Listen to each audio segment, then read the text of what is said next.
ওই 12 মাইল থেকে আল্লাহর দরগার যে রাস্তার এক্সটেনশন কাজ সেটা চলতেছে এবং হচ্ছে পৌরসভা এলাকায় হচ্ছে ড্রেন হবে এবং ড্রেনের দুই পাশে মাঝখানে রাস্তার প্রশস্ত হবে হচ্ছে 46 ফিট এবং হচ্ছে যেগুলো মোড় সেখানে রাস্তার প্রশস্ত নর্মালি একটু বেশি থাকে।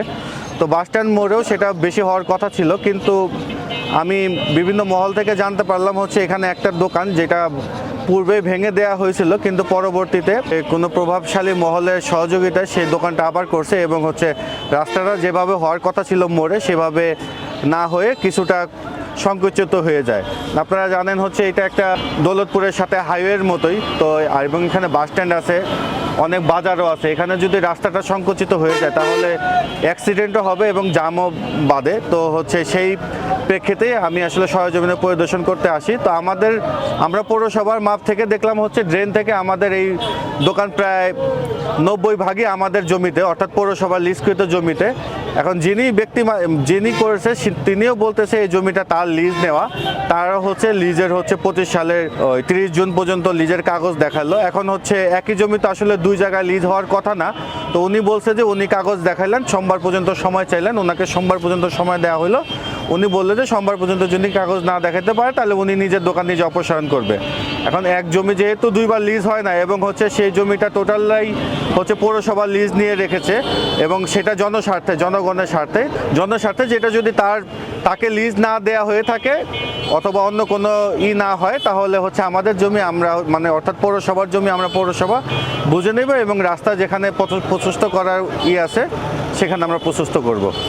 কত ফিট রেলের, কত ফিট পৌরসভার এটা আসলে বলাই করবে। তবে হচ্ছে আমাদের রেল লাইন থেকে হচ্ছে রাস্তা আছে, রাস্তার পর থেকে 18 ফিট পর্যন্ত, অর্থাৎ রাস্তার রেজিং থেকে শুরু করে ড্রেনের পরে 18 ফিট পর্যন্ত, ড্রেন সহ 18 ফিট পর্যন্ত জমি, এই টোটাল জমিটা হচ্ছে পৌরসভার নামে ইজারা করা। 29 ফিট জমি পুরাটাই হচ্ছে পৌরসভার নামে ইজারা করা। তো এখন আমরা হচ্ছে এজিং থেকে মেপে 29 ফিট যেখানে পড়বে সেখান থেকে আমরাই করব।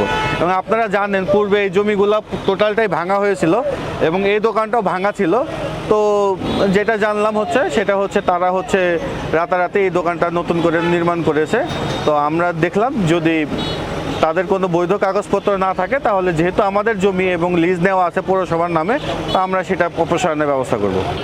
অবৈধ দখলদারের বিরুদ্ধে তো আসলে ব্যবস্থা তো অনেকই নেওয়া যায়, যেমন হচ্ছে সে অবৈধভাবে এতদিন আরেকজনের জমিতে দখল করছে, ব্যবসা করছে, সেটার জন্য তার ক্ষতিপূরণ আদায় করা হয়, অনেকভাবে ব্যবস্থা নিয়ে যায়। কিন্তু নর্মালি আমরা যেটা করি যে সরকারি জমি দখল করলে সেটা আমরা উচ্ছেদ করি, তা আপাতত ওর মধ্যেই থাকবো, এর বাহিরে আসলে কোনো কিছু করা হবে না। আর যদি সম্ভব হয় তাহলে আমাদের হচ্ছে যে ড্রেনের যে কার্যক্রম সেটা যদি এখানে ড্রেনের যে মূল ঠিকাদারের লোকজন তারাও আছে, তারাও সাথে ছিল, যদি সম্ভব হয় তাহলে আমরা ওইটাও করে দিব, রাস্তার সাথেই করে দেবো। এটা তো আসলে করার কথা না, কারণ হচ্ছে যখন একটা জমির মালিকানা সত্য প্রমাণিত না হয়, কারণ আমি এখানে পৌরসভার চার্জ নেওয়ার পরে দেখছি অনেক জমির মালিক জমির দলিল দেখানোর পরেও হচ্ছে সে যে পৌরসভার বাসিন্দা এবং তার নামে পৌর কর আছে সেটার প্রত্যয়ন পাওয়ার পরেই কিন্তু তার বিদ্যুৎ সংযোগ দেওয়া হয়। এখন এই বিদ্যুৎ সংযোগটা কিভাবে হয়েছে সেটা আমার জানা নেই, তবে হচ্ছে যদি পূর্বে হয়ে থাকে তাহলে তো সেটা আলাদা বিষয়, কিন্তু পরবর্তীতে যদি হয়ে থাকে তাহলে এটা হয় না, তাহলে আমরা হচ্ছে চিঠি দিয়ে আমরা এটা অপসারণের জন্য বলবো, অফিসিয়ালি চিঠি দিয়ে বলবো।